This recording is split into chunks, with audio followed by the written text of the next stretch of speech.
He was like, square up. I was like, okay. And they square up. And his grandpa comes in. He's like, you're not going to be fighting him. You'll be fighting me. Dude, and I murdered that grandpa. Literally. The future is now, old man.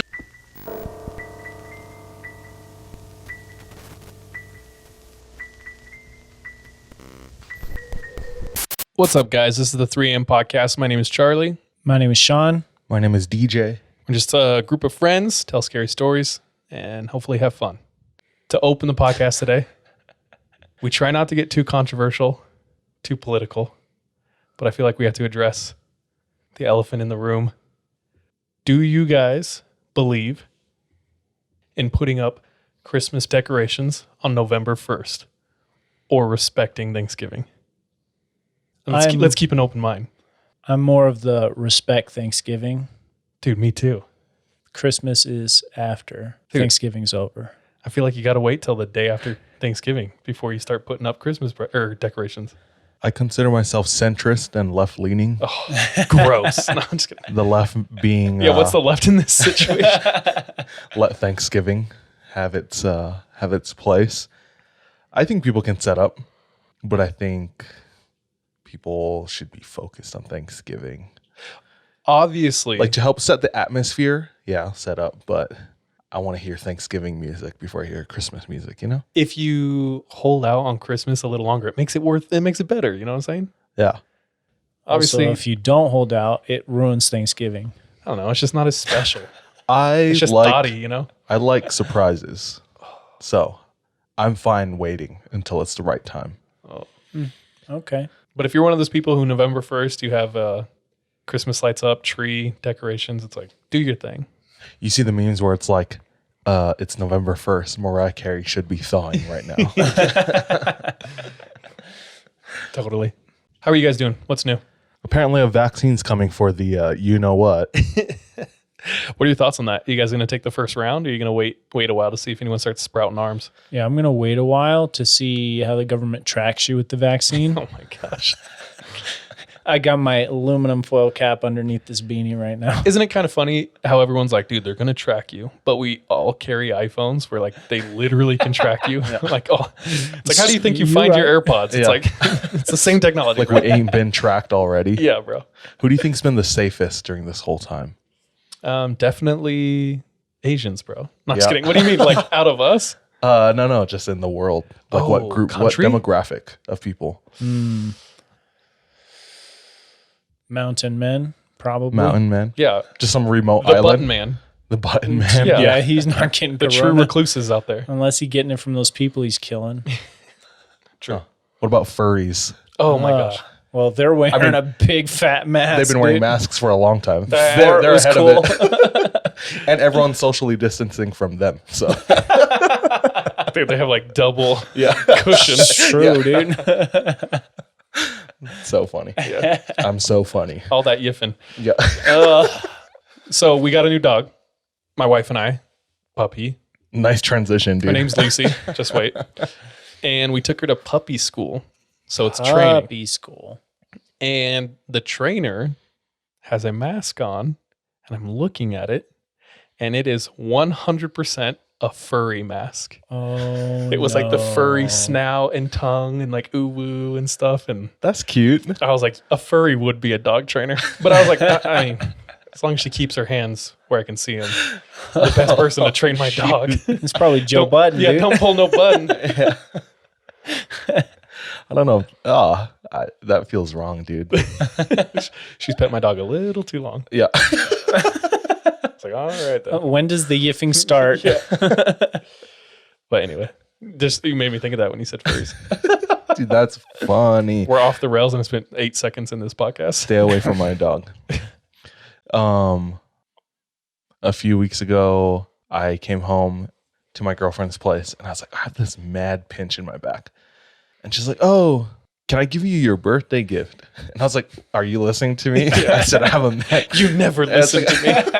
I just need a massage. I don't need my birthday gift. She's like, please, can I give you your birthday gift? He starts unzipping his pants and running to the closet. Yeah. I'll show you. I put on my furry mask. I'm like, fine, whatever. And I'm like, fine, whatever. Give me my birthday present Give me my birthday present, and then I want a massage. And she whips out one of those massage guns. Ooh, those are clutch, bro. Class A gift. I know. It's like she knows you. She's like, she knew exactly what you were going to be dealing with that day. Yeah. She's like, I've seen your shitty posture. You're going to need this. Yeah. Yo, thank you, listeners. You guys are the best. Like, you're the only reason we're still friends.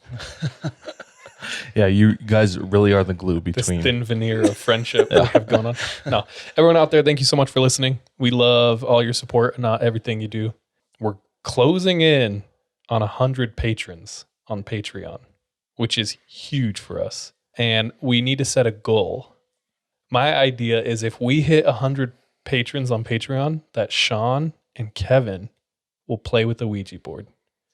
And DJ and I will film and watch from another room. This kind of seems like You down? you're not really part of this goal. But I'm filming. I'm filming. I'm filming it. I mean, I'm okay with that, but also like I'm gonna need some more participation. I'm watching your 6. Yeah, bro. I'm making Let's sure just go you're out in good. the woods and be watching each other's backs, like facing each other, dude. We've talked about like some streamers have streaming backpacks, full streaming capabilities from pretty much anywhere that has like cell reception, and it comes complete with the camera and the mic, and it's really popular for like Twitch users. But we've talked about each getting a streaming backpack and going to a haunted location all by yourself. Like I go to one, Charles goes to one, Sean goes to another, and we are live streaming together separately and sharing scary stories from our secluded haunted locations. Bro, did you ever see that movie Unfriended? Yes. Terrible. But beside the point is they're all in separate locations and you like see stuff going They're on FaceTiming behind them. each other. Oh, okay. No, I've seen the trailer for that. It is a terrible movie. Could It's have been based out of done much better. Clovis, California, Oh, damn. which is right near okay. Fresno, which is where I'm from. And nothing's based out of that. They're based out of there. So I was like, what the hell? It is a trash movie, but I know what you're saying. It is terrifying because I'd be like watching DJ. And if I saw someone like, If you saw coming behind anything them. move, you would be freaking out, dude. yeah, I'd be freaking out. I'd be like, there's no way they're dead. I need to be honest with our listeners out there. I don't think I'm that brave when it comes to supernatural stuff. I'm just putting it out there. Like you said that just now, and I got really nervous. Like I don't know if I'm down. That's all I'm saying. I used to be. No more. When we went to Ravens, which we have done, by the way. Ooh. We went to Ravens. We recorded. We're currently in post-production editing that episode. But when we went to Ravens, I was sitting in the basement. I thought of that idea again. Because up until that point, I was like, oh, that sounds sick. And then while we were sitting in that basement, I was like, I don't know anymore. Dude. Like imagining if you were down there alone. Yeah. Oh, I don't know. If Like it you're would've been down? That bad.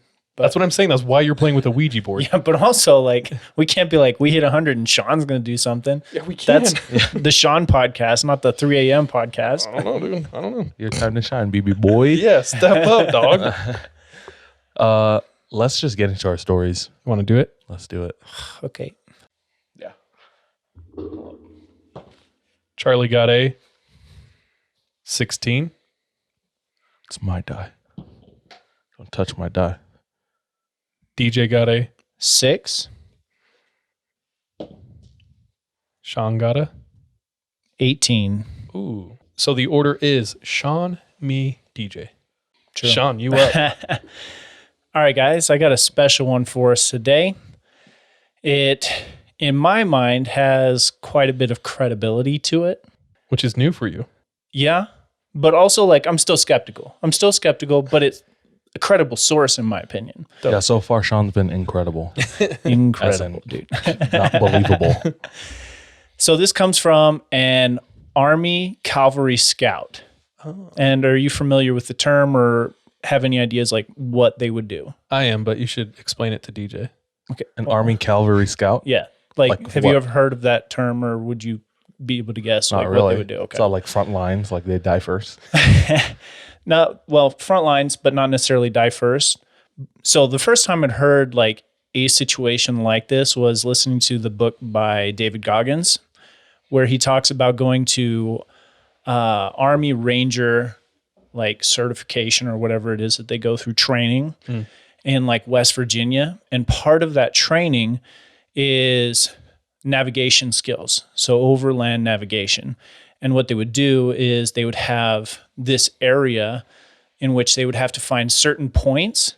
They would go and find the points and they'd have to do in a specific amount of time or else they would fail. So the Army Scout is So a scavenger hunt. Big boy scavenger hunt. big boy scout. With So big boy risks. that geocaching, bro. So essentially this Army Scout is not quite the level of the Ranger, but they're going to be the ones on the front line scouting out enemy territory for enemy bases, weaponry, landmines, all of that. And same as David Goggins, part of that training and probably a more integral part of that training is navigation skills. And they'll put them in all kinds of different terrains like forest, desert, swamp. They have to be able to navigate all these kinds of areas. I would like to say Sean would be a really good scout. I was reading the story and I was like, this sounds dope. Like I would do this training for the most part, this guy's story, but We've talked about it before, but you can drive Sean to a location, like in a new town we've never been to, and he will know exactly how to get back. It's uncanny. I mean, Sean trained to find things growing up, like onion grass in his front yard. we're just like Bulbs in the going through ground. the grass. Just, I got another one. Things to do. Coins. Actually, I did have a coin collection, bro. Nice. Not That's surprised. called a savings account. Pennies and dimes. So back to this guy, he's Army Scout training.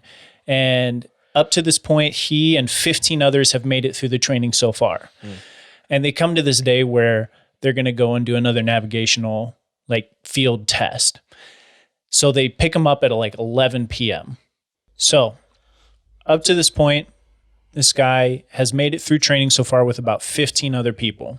One day around 11 p.m., their field officers pick them up and they take them out into this thick forested area in the middle of Pennsylvania. They essentially are going to drop them off.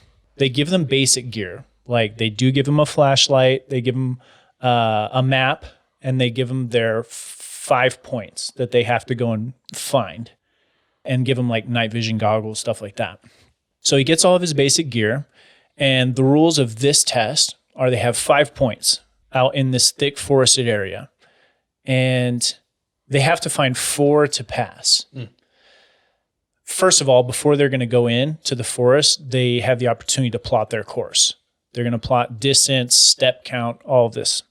So he kind of pulls aside, gets on the hood of the truck and like has his map out and he's plotting his points to go to these 5 points. And there's plenty of points out in the forest too, so it's not like they can share information with the other trainees. So This is intense. Yeah. dude, yeah, it's I'm like stressed. wild. With the night vision goggles. I'm thinking of Spy Kids. Ooh, Like all the different tech that they can use. that's true, dude. the I just want the wristband. microwave, bro. Oh, yeah, the pizza. That's all I care about. Microwave and that dope, whatever softball tent camp setup. Oh yeah, dude, that was clutch, bro. So he's out on the hood of this on the military truck. He's plotting his course out, and he has 5 points. 2 are pretty close, relatively speaking, in this large area in this valley near a stream. 2 more are kind of up on this hilled like ridge. And then the 5th one is farthest away, but it's also right next to this dirt road that goes all the way around the entire area. So essentially the rules are they have to find 4 out of the 5 to pass. Now they have a couple things working against them. Darkness, it's 11 p.m. And some of the points are close together. So if they don't precisely plot their course, they could miss a point that they have to find.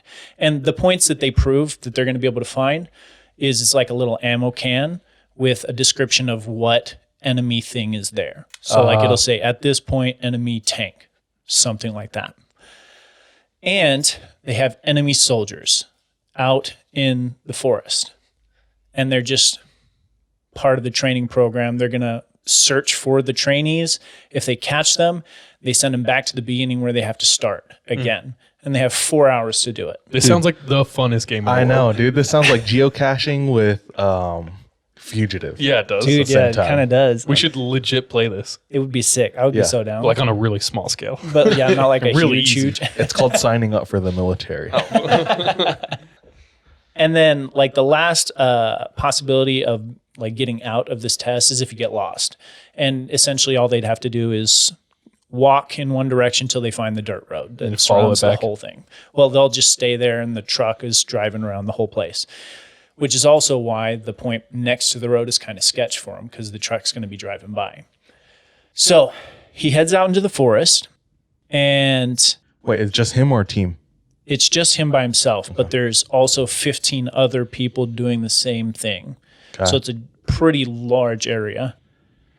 He heads out, and one of the first things he tries to do is he just kneels down, closes his eyes to kind of gauge what he can hear because it's so dark inside this forest. He can't really hear much without the night vision goggles. Kind of ground himself.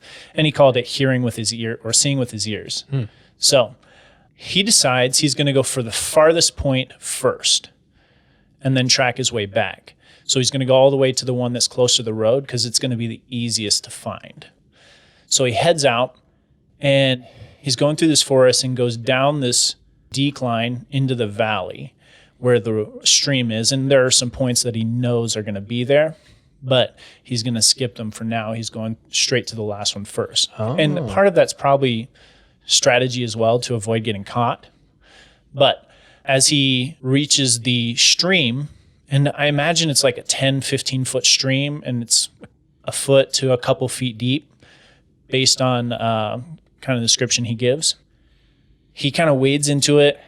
And as he's doing so, probably 50 to 70 meters away from him, also on the stream, he just hears "son of a bitch" from one of the other cadets who just slipped into the stream. He's and like, Mom? Mom, you're out here? He kind of laughs to himself and starts heading back up the valley towards the ridge. And this is about November. So it's, In Pennsylvania. yeah, it's chilly. There are probably going to be like bugs around, but he notices there's no bugs. He can't hear any buzzing or anything like that. And he gets what he describes as his warning radar going off. Like someone's watching him. His spidey sense. His spidey sense. So he kind of crouches down where he's at and starts to head around this ridge instead of straight up. And as he's heading around, he looks out to his right and he sees one of the enemy soldiers, but facing the other direction. And so he just stays there for a second until he sees the other guy kind of, and it was probably like 50 meters away. And he described everything in meters. So that's why I'm saying meters right now. But he heads in the other direction. And so he heads back around the corner of this ridge and he hears the enemy soldier all of a sudden yell, "Stop, soldier, you're caught. You have to start again." And then he hears the same guy yell, "Son of a bitch," again, and realizes he's not the one that's caught.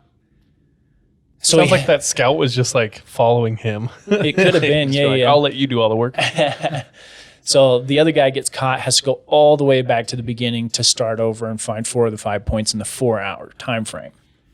So he slowly goes through the forest as slowly as he can within the time frame that he has, makes his way to the dirt road within probably 50 feet of the dirt road where he hears the truck go past and he realizes he's on the dirt road now.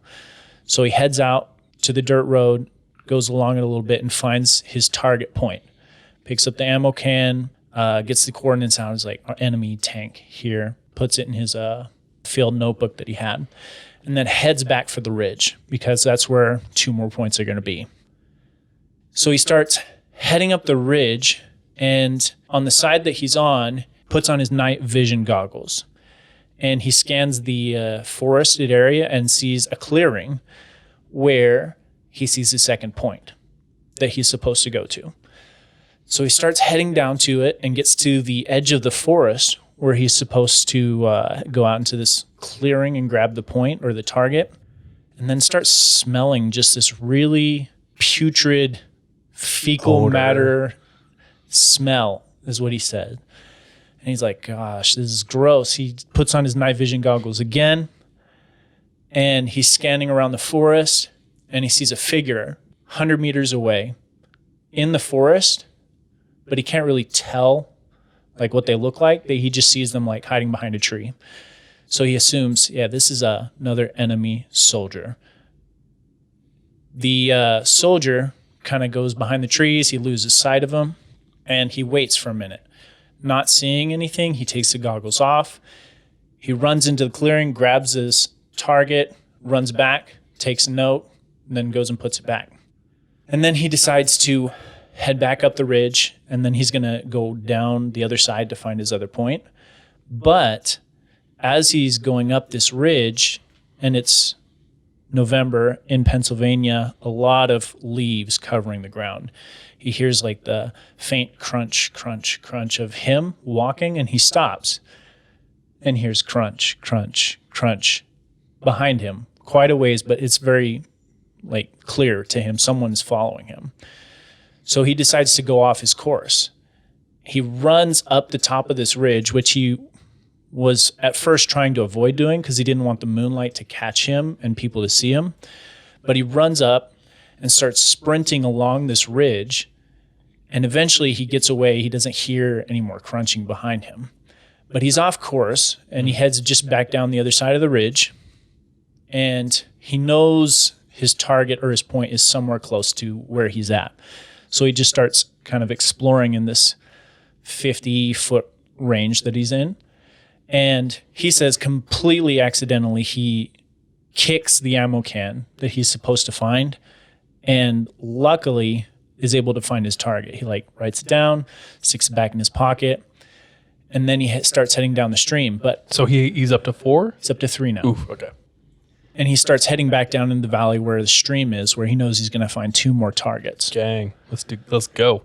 And all of a sudden he smells this smell again, like before, just the really foul, he said feces smell that was following him. And he puts on his goggles again and scans the area, and probably 100 meters away, but whoever it is doesn't see him. He sees the enemy soldier, and they're wearing like a ghillie suit. So he's like, okay, I know it's not one of the other trainees because we didn't have the suit. It must be one of the soldiers. They're after me. So he sprints back down to the stream. And he doesn't know which side the target is on the stream. So he starts searching the side that he's on. He keeps searching, finally comes to the conclusion that it's not there. And he wades back into this freezing cold water. It's November in Pennsylvania, over to the other side. And he searches for probably 50 meters along the banks of this stream. Nothing. Then he is thinking, maybe I'll just go for the 5th target because I only need 4. I already have 3. But then he looks into the stream and sees in the middle of the stream this like little bank of sand. It's like 4 feet wide. And sitting right there is his ammo can. So he gets back into the water, kind of wades over to it, gets the coordinates out, and he thinks it's funny. It says enemy submarine base. Just kind of laughs to himself, puts it back in, and he stands up to go to his 5th target. He's probably got another 45 minutes or so. And he smells this smell again. So he kind of kneels back down and backs into the water, like wading back into the water, laying down so that just his top half is on this like middle area in the stream, and the rest of him is in the water. And then he hears this splash, probably 50 meters down away from him at a bend in the stream, so that this thick forested area, the moonlight just comes straight in on this bend. And he sees right there the enemy soldier. and realizes that the ghillie suit is fur and that what he's seeing is not an enemy soldier. And he gets a closer look at it, and he describes it as the face of a gorilla. Now, I don't know what kind of person makes it to Army Scout training, but at this point, he's thinking, oh shit, I have to make it back before the time runs out. And then all of a sudden, he hears this, Not today, Bigfoot. not today, I'm out. He hears this alarm go off. This long, loud siren, which indicates 30 minutes left of the challenge. But as that alarm goes off, this enemy soldier that was stalking him the entire time looks around and then runs off into the forest. So without catching him, he gets out of the stream and as quickly as he can tries to make it back to the dirt road, still without being caught. Because even though he had 4 points, he still had to make it back without getting caught. Eventually, he does make it back to the dirt road, realizes some of them had been caught, some of them had gotten lost, and one dude who said was a Navy SEAL found all 5 points that he was supposed to find. But he said he didn't know of any of those enemy soldiers that were wearing ghillie suits, and that what he saw he couldn't explain. Son of a bitch. Dude, I feel our listeners might not know this. Sean, I think, allow me to speak for you, but Bigfoot is like your favorite paranormal subject. Or you definitely have like a soft spot for Bigfoot. I mean, I want to know. The truth is out there. Do you think there's a Bigfoot out there? I don't know, dude. I don't know. I want to say no, I think it's entirely possible. but I think it is entirely possible. In that situation, what would you do? Would you approach it? I Call wouldn't approach attention or just stay your ground or try to put more distance? I would have stayed my ground or tried to put more distance because A, it is an enemy soldier that's wearing something different, or B, it's a freaking gorilla, or Could C, be hostile. yeah, it could be a Bigfoot. So I'm gonna just try and not draw attention to myself, Yeah. and then GTFO. If I saw a Bigfoot, I don't know if I'd take a photo, and I 100% wouldn't try to kill it. Oh no. I don't know I why actually I'm superstitious also about that. 95% wouldn't talk about it either. Me neither. I would I mean, tell I would tell you you guys. guys, but that's it. Yeah. Just the labels and the drama that comes with it. I don't want that. I met a girl this past weekend so we were at my girlfriend's best friend's wedding, and the groom's girlfriend-in-law, real complicated. We were all at the luncheon, and she was talking to me about her dad works at Skinwalker Ranch Ooh. What? currently. Like doing what? Security or Shooting skinwalkers. guarding the portal? Well, I first asked her, how did he get into that? And she said, well, he was actually a graphic designer his entire life. Okay, what the hell? And then I can't remember exactly. It was a long day, but she said something. I think she said something like, then when like his health started going down, he just wanted to start working on a ranch, which seems the opposite to me. It's like Graphic designer is really physically taxing. My wrist, bro. That's still a huge jump. yes, He's a graphic designer. He his health was bad, so now he works at Skinwalker Ranch. Yeah. So there's like 19 missing pieces Less in this puzzle. stressful. He has a handful of stories. Oh, More about, I think, like he finds. I don't want to butcher. I need to get information again. Bro, let's get him on. Unless it's not too physically taxing. He said they are filming season 2 of Skinwalker Ranch right now. And he said he watched like the first episode, or she said he watched like the first episode or whatever of Skinwalker Ranch of the first season. And he turned it off. He's like, I can't watch this. This is all BS. It's like old dudes when they watch sports or like sports movies. He's not really running. Anyway. Yeah. I could have done that. Yeah. That's crazy. Uncle Rico can't throw a pigskin a quarter mile. Dude, we should get him on. That's so crazy. Yeah, wild.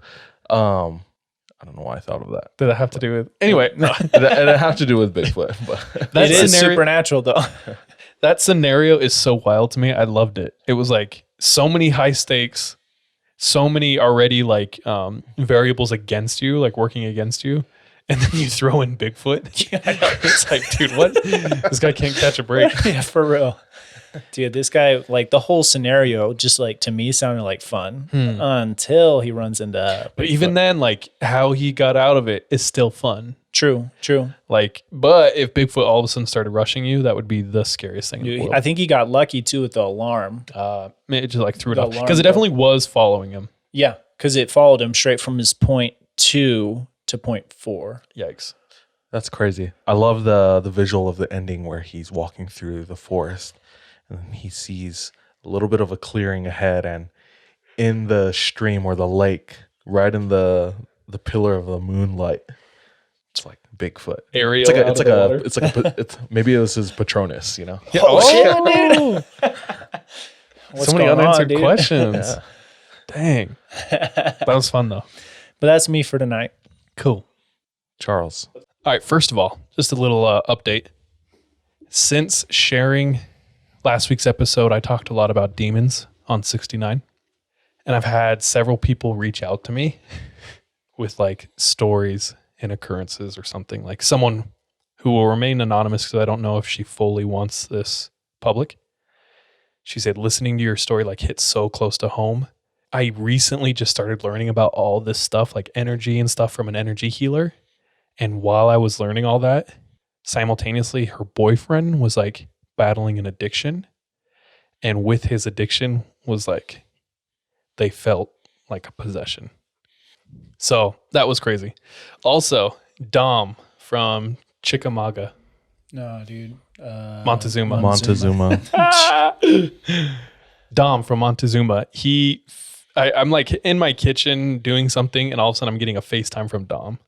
And I was like, oh, dang. Swipe open, and he's working in his workshop in downtown Salt Lake City. It's like 10:30, 11, late at night, or for me at least, late. And in the area he works in is a pretty rough area of Salt Lake City, like a lot of homeless, a lot of sketch. And he's all alone in his shop. And he says he has our podcast talking about demons playing in the shop. And he's like cleaning up. And he looks out the window into the parking lot of the shop.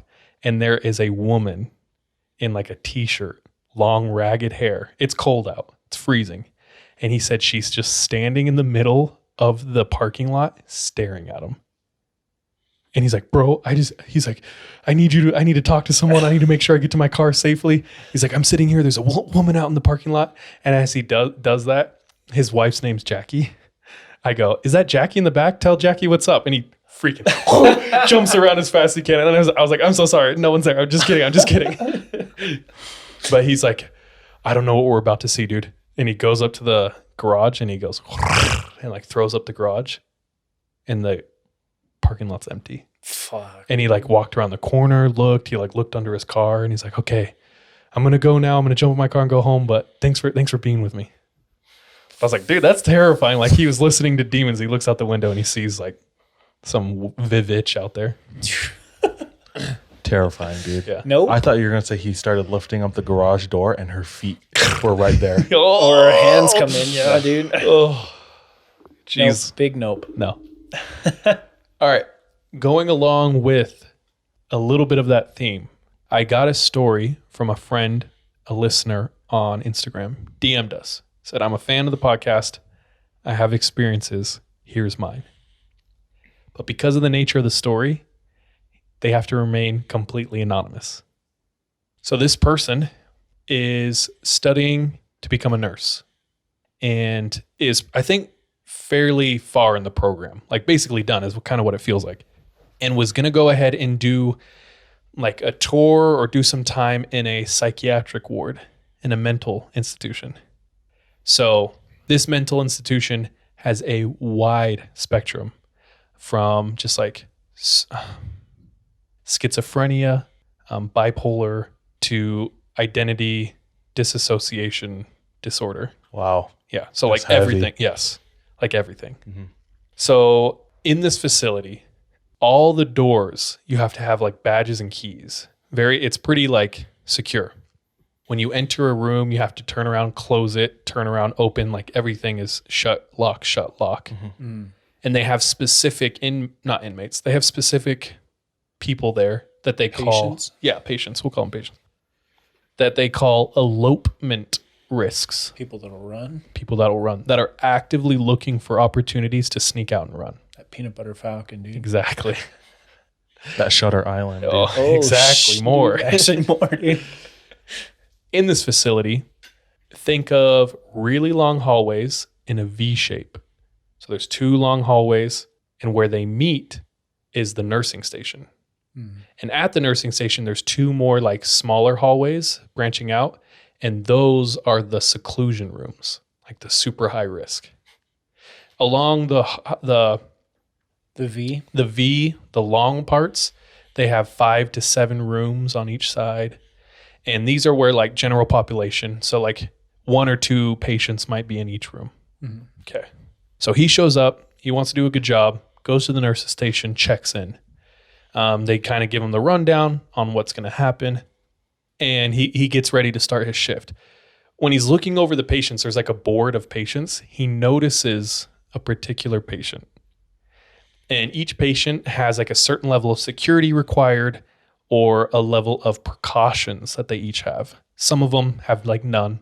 Just leave them alone, make sure they take their meds, stuff like that, check their vitals. Some of them have a couple. Some of them have like a 2-to-1 tech ratio at all times, meaning 2 people have to interact with them at all times, no matter what.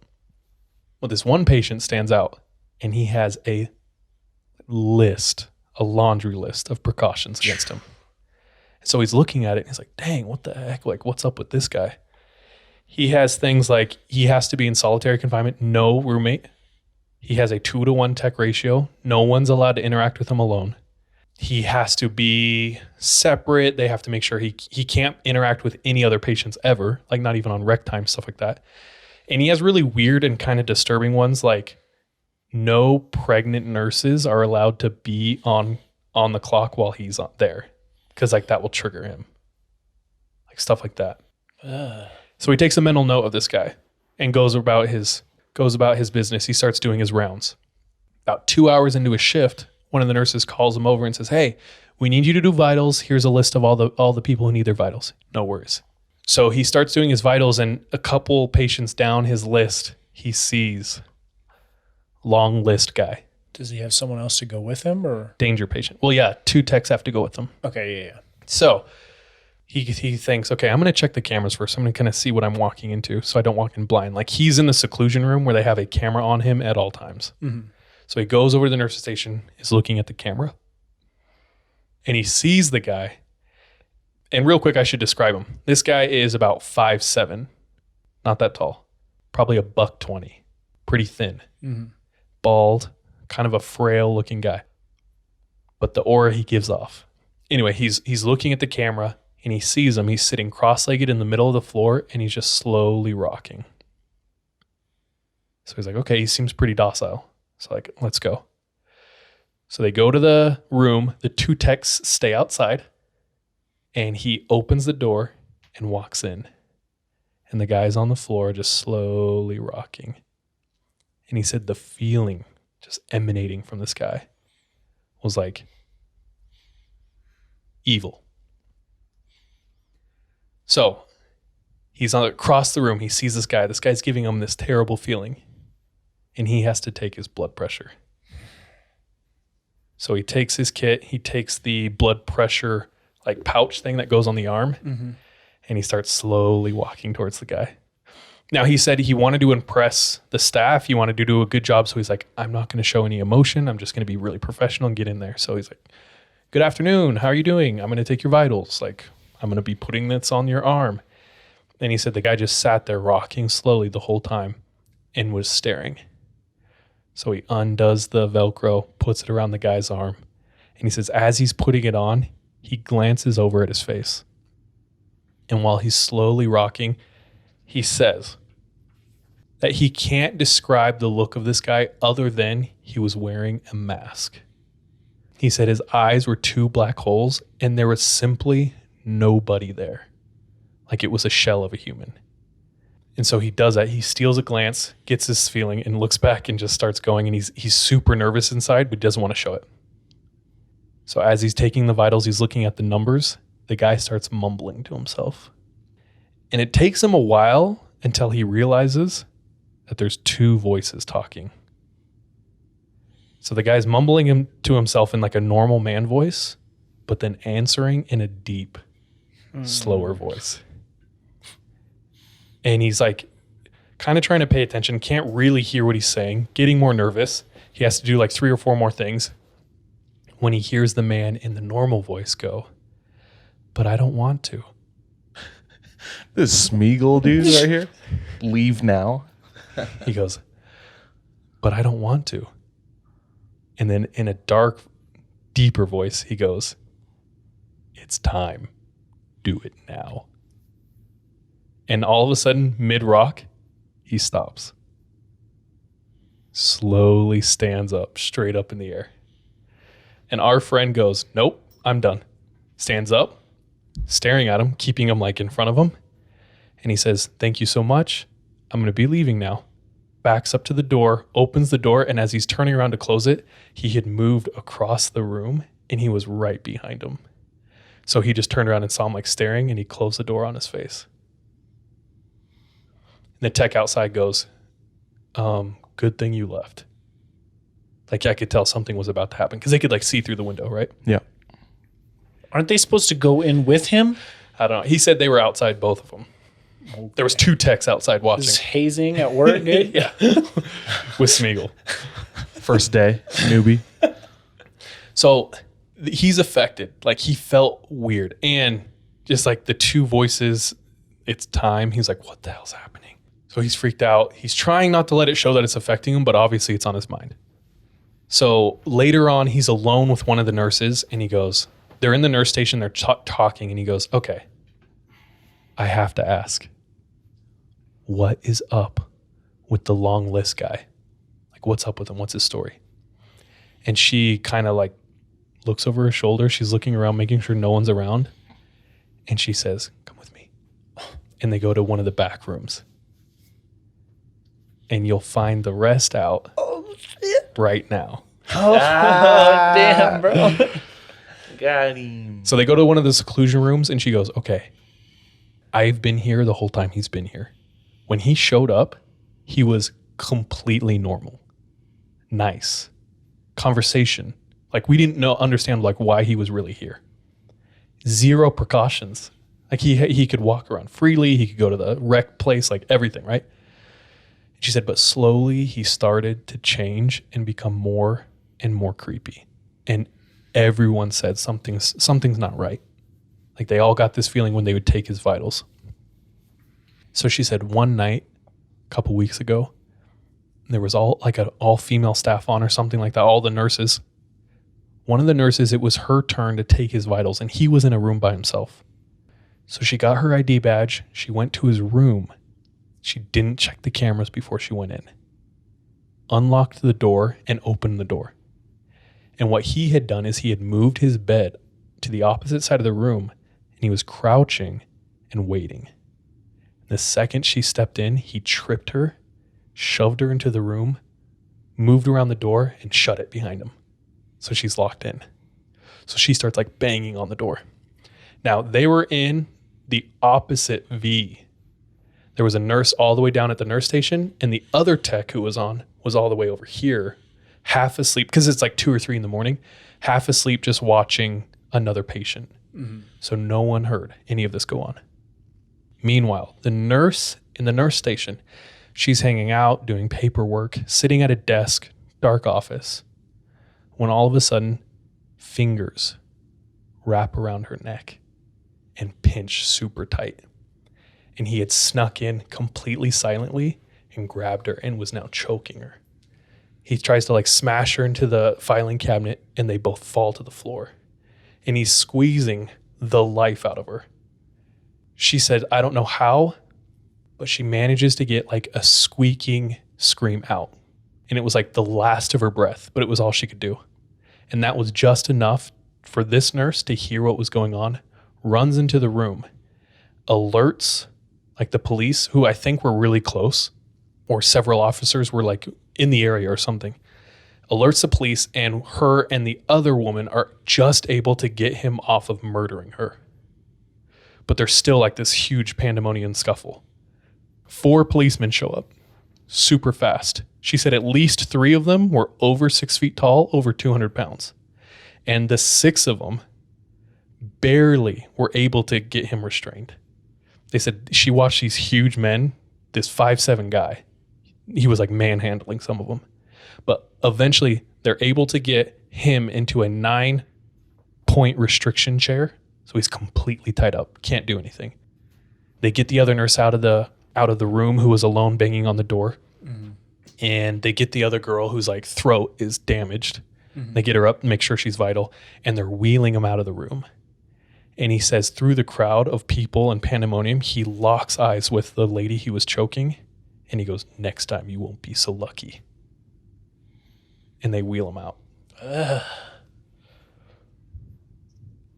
This is, okay, so he says he's shook. He hears this story. And he said the part that messed him up most and what leaves him like thinking at night is he saw the footage. They go and they watch the footage of the attack, him tripping her, locking her in. Mm-hmm. But it's what happened before that like he says he'll never be able to get out of his mind. Hmm. So they rewound the footage and they look at it. And what he had done, he had moved his bed to the opposite corner of the room under the camera, stood on his bed, and was staring into the camera. But the creepiest part is for 2 hours, he didn't move or blink. It was just like glowing eyes staring deadpan into the camera for 2 hours. She said he saw them press fast forward and it was zzz, and it was just like, it was like a frozen frame. And that's his story. Dude, that's like, there's footage of this rapist or serial killer. I was going to bring him up. Yeah. Where, do you want to tell it?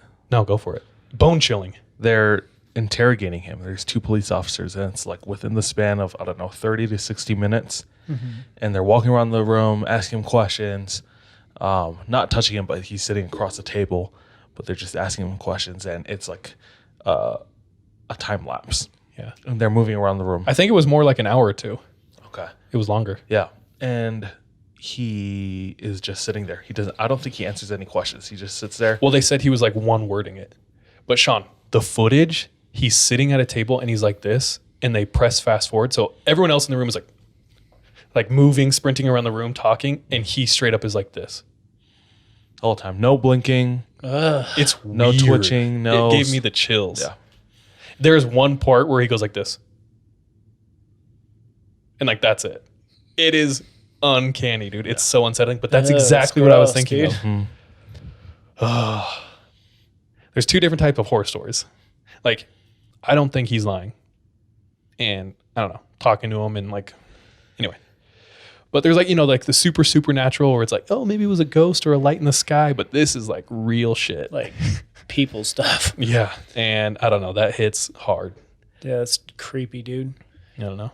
He said after this experience, he was like not playing or toying, but he was entertaining the idea of working with like mental and psychiatric stuff. And he said, nope, he was done. Okay. He was completely done after this. Before this. Yeah. Okay. I was like, yeah. And I don't blame him. Oh, I wish I could shout you out. This was a great story, but our friend Anonymous out there, you know who you are. Do we know Thank you. What the guy's problem was? Like, what is? No. No. He didn't say anything about that. Probably just hanger. Hey, dude, I'd be like that. Yeah. I'd choke someone for some food. For some Hot Pockets, Yeah. bro. Yeah, it's time Yeah. for lunch. Yeah. Where's my nugs? Where's my nuggies? No. But anyway. Dude, that's terrifying. That's me tonight. I love that. Dude, people are creepy sometimes. Yeah. I don't know. I don't know if this relates or is important at all, but last year I lost both my grandparents. I didn't talk about it, but there was a couple weeks we didn't put out episodes. We just said there was family stuff going on. But before that, they spent a lot of time in old folks care. And I was there a lot.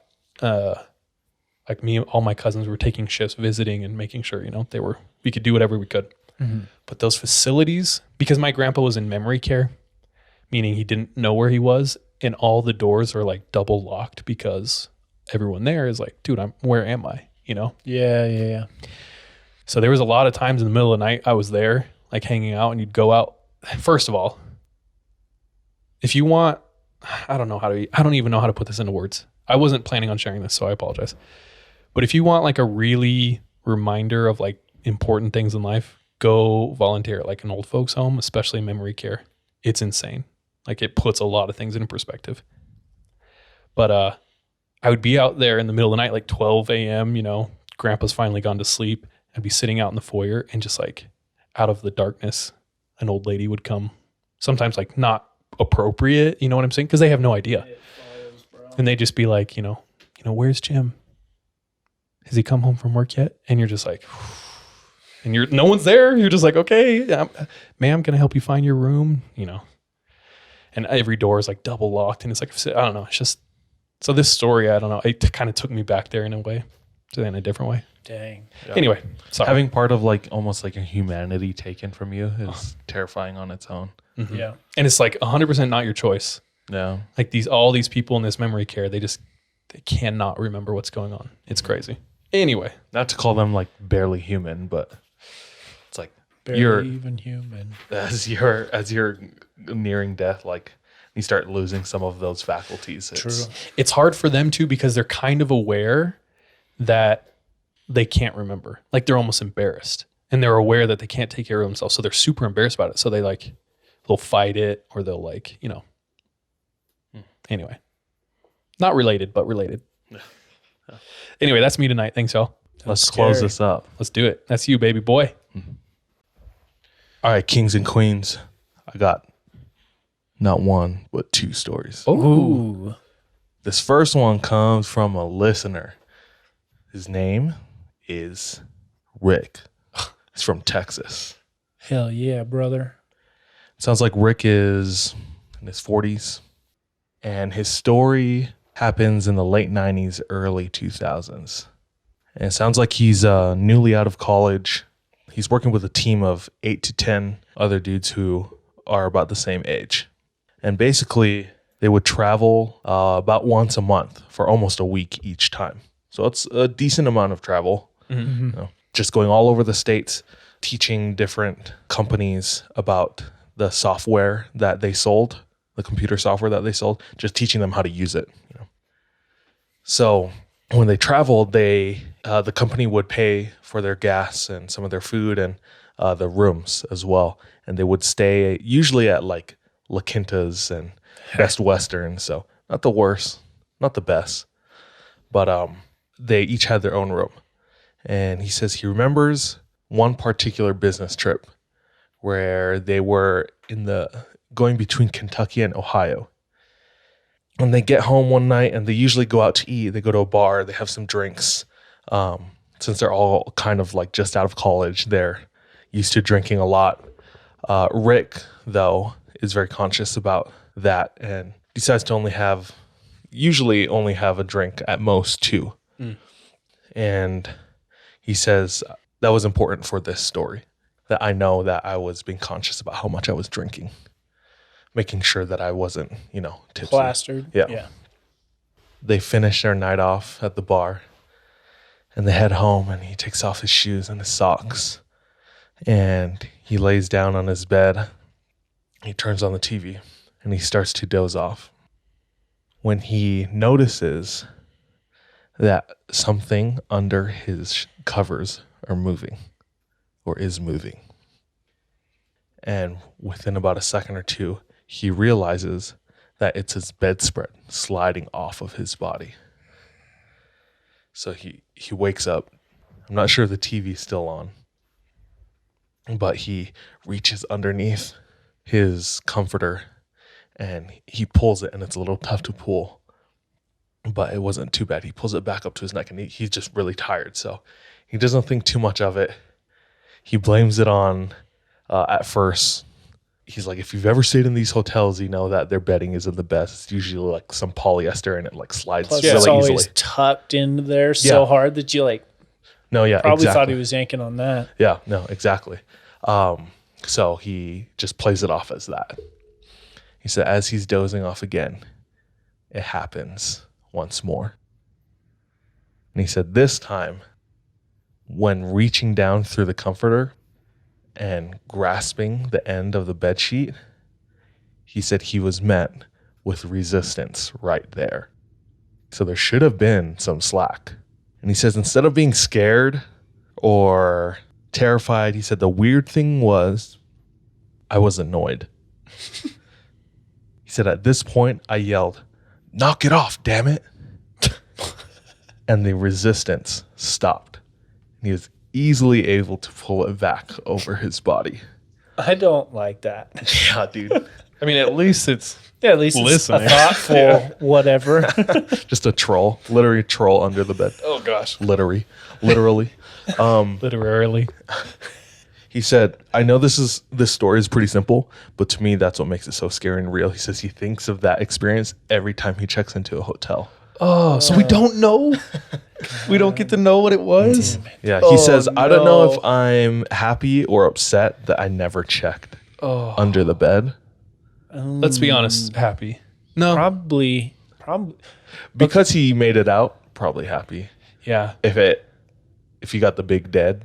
The big dead. But what if it was just like one of your friends? You know? One of his drunk friends just on the floor, Yeah. maybe. Yeah, it's super cold person on the floor is just like, dude, Damn, I need just a want blanket. Yeah.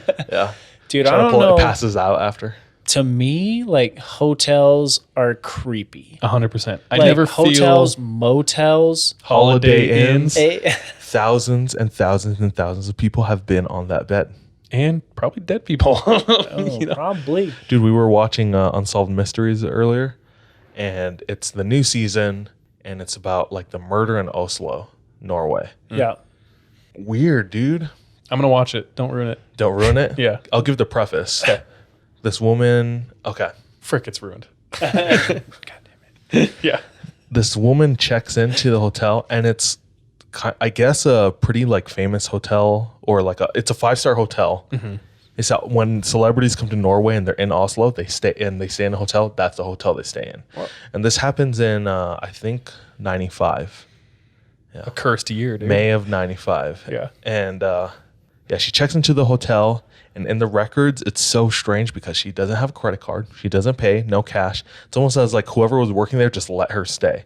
And then a few days later, they're like, oh, this person doesn't have like a card on file. Like, how is she supposed to pay? So they sent up like a security guard, and this is like her second or third day there, takes the elevator, walks towards the door, and he sees the do not disturb sign on there, but pay up. We got business. Yeah. Yeah. And he says, he knocks, tung, tung, tung, and a second later, poof, gunshot. So I'll leave the rest I'm in a to movie you. of Clue right now. Yeah, dude. I'll leave the rest to you. Who done it? Yeah. The story is crazy. I have chills. Yeah, dude. And the worst part is that it's unsolved, which is the whole premise So- of the Wait, show. what? It's the whole premise of the show, obviously. No. But it's like, I just want closure so bad. Oh man. Yeah. Okay, let's say you're at the pearly gates, and Jesus is like, "You can come in," or you can know the answer to every mystery. Oh, shoot, dude. You can know if you were right in every argument you ever had. Pass, I'm going in. Hell's looking real good right now. That's crazy. Yeah, hotels, creepy. Last thing with hotels, unless your next story is in hotels. No, it's not. Cool. Have you seen the video? I don't know if it's real. Who cares? It's fun. Where the hotel security gets called because there's like loud screaming coming from a hotel room. Oh, yeah. Dude, I just got chills right now thinking about it. But okay, so there's loud screaming. The hotel security shows up, opens the door, and it's the most generic hotel setup you can think of. Like you walk in, bathroom to the right, you go further in, it's the room. And he goes in and there's like bloody screaming in the shower. And and he like opens it all up and there's no one in there. I think we talked And about he that like too. sprints out and runs out and he likes looking back over his shoulder and he's like, what the heck? But ugh. Same. Yeah, That's not strange. the same one where like the orb comes out though, is it? It could be. It very might well could be. But it's like I think they made a couple of attempts to like I can't get fully in remember. first because they like knock on the door and they hear screaming bloody murder in there and nobody's opening. They keep knocking, and then they go in and then it just stops. And they go in, nobody's in there. Nope. Yeah. Even like the rooms next door, I think were the ones who called in like Saying they heard there's someone's somebody being murdered. dying Yeah. right now. Yeah. Yeah, I don't like that. I have chills as well. But that was the first story. Short, simple. Shout out Texas Rick. Hey, Tejas Rick, bro. Okay, the second one comes from, we'll just call him Owen. Owen, and it's crazy that you shared your first story with its setting. This also takes place in central Pennsylvania. Scranton. It's actually an hour left of Scranton because I looked it up on the map and he said the specific trail. It's called a Loyalsock. Loyalsock. Sounds like perverted, yeah, bro. like a 16-year-old's favorite garment. That softest sock, bro. Can stand up by itself. Gross. That's horror in itself. Okay, 10 let's stop. 10. He says he's in college. He and one of his homies go on a 50-plus mile backpacking trip on a 4-day weekend. Ambitious. Yeah. And he said he grew up going to scouts. He's an Eagle Scout. He's very used to camping. And when he moved away from home, started going to school, he continued to go backpacking solo with friends and whatnot. This one friend who came with him has no experience backpacking, but he's a fit dude, can carry his own, and he's down, and they're excited. So they hit this trail. Owen says, usually I like to find, when I'm looking for a place to camp, I'll find like the campground, like normal campground checkpoint, and I'll go like 100 meters more into the wilderness. Just to be alone. Yeah, just to be alone. I just want to be out of people's way, and I want people to be out of my way. Yep. I feel that. Yeah. So he says they're 20 miles into the trail, which I think is probably day one or day two. Day one if they're pretty fast. Ambitious day one. Yeah. They find a place that's almost like a little peninsula. They follow the stream and it opens up to a bigger river. So they're kind of like in that corner. It reminds me of when we were in Jackson a couple of months ago. Okay. So he said he liked that because there's only one way in, one way out. He said there's not really a way for people to come through the river or the stream, or if they did, they could really hear it. So he says they set up camp. They each have their own one-man tents. They have their chairs. They have their little MREs, mountain house. And they each crack open one bottle of beer, which surprised me because they're backpacking. That's heavy. You have to bring treats like that. Yeah. You got Like treat rewards. yourself. Yeah. Morale. Much like Rick, he says we understand that we're in the wilderness and that we need to be conscious of. Keep your faculties. Yeah, exactly. So One that's beer why. only. Yeah, one beer only each. One sip for Sean. Lightweight boy. So they're talking, they're chilling. It's already nighttime. Fire is going, and they're ready to go to bed. They put out the fire. They get into their tents, and they fall asleep. He says, at this point, Owen says, all is quiet. It's fall semester, so leaves are on the ground. The moon is brightly shining through the bare trees, and the air is pretty cool. Mm-hmm. He says, because I grew up scouting, I was used to, random noises throughout the night, raccoons scurrying around, just the noises of the night in the wilderness. He says, I know when something is unnatural, just because of how used I am to what is natural.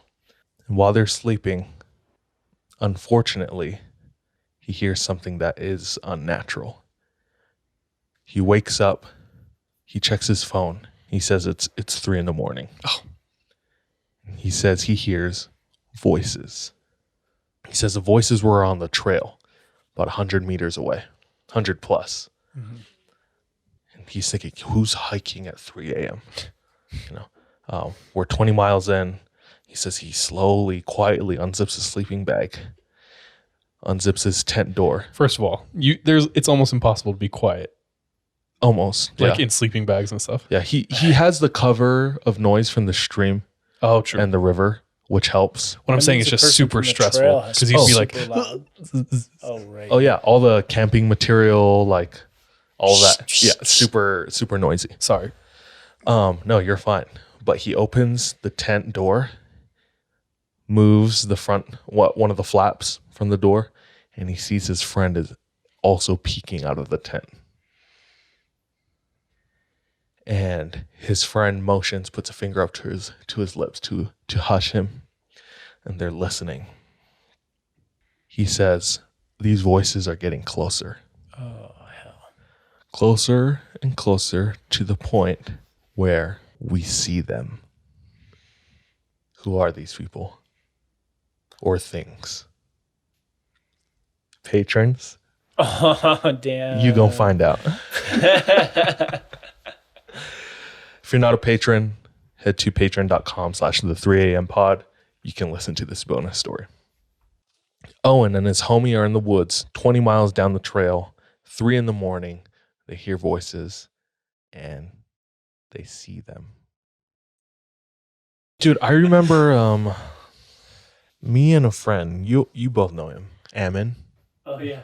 Yeah. This was maybe like a year, less than a year, within like the first year of me moving to Utah. We hung out a couple times and we were like, let's go do Squaw Peak. And in Utah Valley, Squaw Peak is one of the more famous mountain points. A lot of people go up there and make out. Yeah. Well, there's a drive up to Squaw Peak, which is like halfway up the mountain Yeah. and like 5 miles west of the actual peak, Yeah. you know? And then there's like the hike Squaw Peak. And we did it twice. And we wanted to watch the sunrise, so we went early morning. First time we didn't make it to the top because, and I don't know, I told him like, dude, let's not bring flashlights because it was a full moon. I was like, let's just hike in the night Mm-hmm. and let the moon light our path. And he's like, okay, whatever. And I remember walking up the trail and both of us stopped at the same time. We didn't see anything. We didn't hear anything. We just both felt something because we both looked at each other. He said, did you feel that? He said, yeah, I felt that too. And immediately we both knew that we weren't going to continue. We're like, let's turn around and go back. So no closure. We don't know what was there, or there could have been nothing there. But it was just strange that we both got that feeling. Like it reminded me of Owen and his homie. Like I know they heard something, but he unzips the tent At the and he looks same and time. They're both alert. yeah, they're both alert, you know. So I know that feeling. Get you friends. It's going to be alert with you. There is something that though to say about like unity, and like if you're with a group of friends and you just have that unity and trust, it's like you're way ahead of the curve. But if you're like every horror movie and everyone's a dickhead and douchebag and like scaring Splitting people, up lying, and- and yeah, Split up and look for clothes. yeah, it's like no, you're screwed. Yeah. Dude, that was fun. I loved that. Yeah. Thank you, Owen. Thank you, Owen. Thank you, Rick. Thank you. Oh, he didn't give his name. Sorry. Thank you, Anonymous. Thank you, Anonymous. Yep. Cool, man. Tonight was fun. Yeah. Scary themes, real themes. Mm-hmm. Dude, I think the hotel blanket is going to have me a little shook. Bro, I've stayed in some sketchy motels before, some that I would prefer hostels over. And that story is so creepy for that reason. Did I tell you guys about the worst hotel I've ever stayed in? Mm-mm. Did I tell you on pod? If I didn't, I don't know. I don't think so, dude. Bro, it was so bad. MJ, my wife, was even like, let's not tell people about this. But like we show up, we're in Florida. It's like Schitt's Creek. I don't know. I've never seen it, Okay. but probably. But we're in Florida, home of the Florida Florida man. Man. Florida man. And immediately we show up and I was like, fuck. Like, this is not good. We had a smoking room. Oh, that's the worst. They dude. I had no hate other that. rooms. There was needles and There were needles. and condom packets in the parking lot, and like pills. baggy pills. Damn, bro. I was like, fuck. Every piece of furniture was broken. Oh no. It was like we were in an ashtray. That's how bad it smelled. Oh, that's gross, dude. Oh my gosh. We both slept in full clothes Smart. on top of the sheets. We took like the cover off because they don't wash that, Yeah. and just slept full clothes on top. It was the foulest. There was like stains everywhere. Dude, it was foul. It was the worst Dude, experience I of my would have life. got a different spot. I actually, sorry. Go No ahead. worries. We looked, we tried. There, like a lot of things. Something was going on. Everything was booked out. So when I went to Minnesota, I stayed at a Motel 6 up in Duluth. Not to knock them or anything, but it was so bad. Like, it was just so gross and dirty.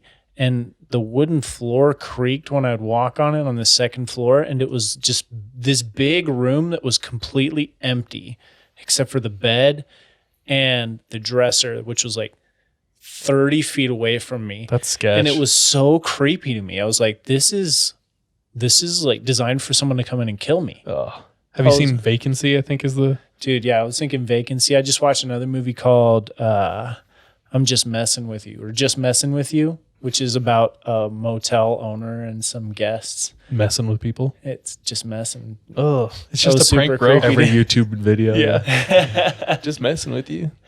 Anyway, creepy. Hotels, yeah, are just you're like out of your zone. Either like if it's a nice hotel, it's the best thing ever. You're like, ooh, like Well, see, that's what I was saying. Some of these I'd prefer a hostel over because there's other people in the room, or like Airbnb, dude. that's the way to go. Sponsor us. I wish. Motel 6. I'd get sponsored by La Quinta. That Best Western, Shouty. bro. Anyway, that was really fun. I liked them all. That That's was a good fun. one. Oh, last thing. Do you know how me and Reed, we have like waking nightmares Yeah. where we open our eyes and we're seeing things? Oh, yeah. I told DJ, I don't know if I told you, I saw the mother effing nun. Like from the nun? Yes. God I damn saw it. Valak. Holy shit. Did I tell What you? the Yeah. Because I just opened my eyes and she's standing right side of my bed, like in my closet. Finna catch these hands, For like bro. 20, I sat up in bed and for like 20 seconds I'm staring at it. And all you can do is like blink because you're not like fully awake yet, but you're like seeing it. So I'm blinking and it slowly turns back into two dark jackets and a white t-shirt in between. But it was like that perfect. sucks, bro. And I was like, oh my gosh. That's And like The Conjuring 2, where he's in the room and like his Yeah. wife is like painting the nun because that's what she sees, and like it like moves or something like Yeah. that. That's what that reminds me That's of. what it felt like. Yeah, that's what it's like. I don't also like have that. not been getting a lot of sleep, so it's like happening a lot. Yeah. I had a dream that I was arguing with this frat kid. Stick it to him. Yeah. And he was like, square up. I was like, okay. They square up. And his grandpa comes in. He's like, you're not going to be fighting him. You'll be fighting me. Dude, and I murdered that grandpa. Literally. The future is now, old man. Those are the dreams I've been having. Dude, whenever you have a fight dream and you're winning, it feels so good. I know, dude, on top of the world. And with that, thank you, everyone. Thank you for sending in your stories. Continue to send them in. We want to keep doing this, and it helps a lot. But everyone out there, thank you so much. Bye, love you, be safe. Question everything. Trust your gut. Watch your back. Bye.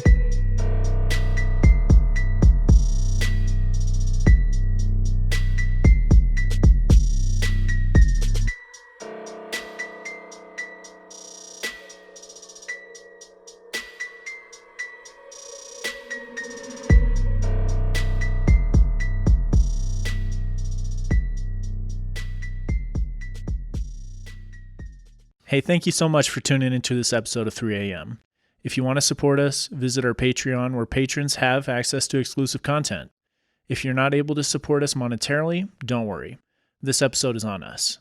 You can still rate and review us on whatever platform you listen to us on. It really does go a long way. You can also follow us on social media. Our handle everywhere, including Patreon, is the 3 a.m. pod. Finally, do you have any scary stories? If so, submit them to our website, the3ampodcast.com.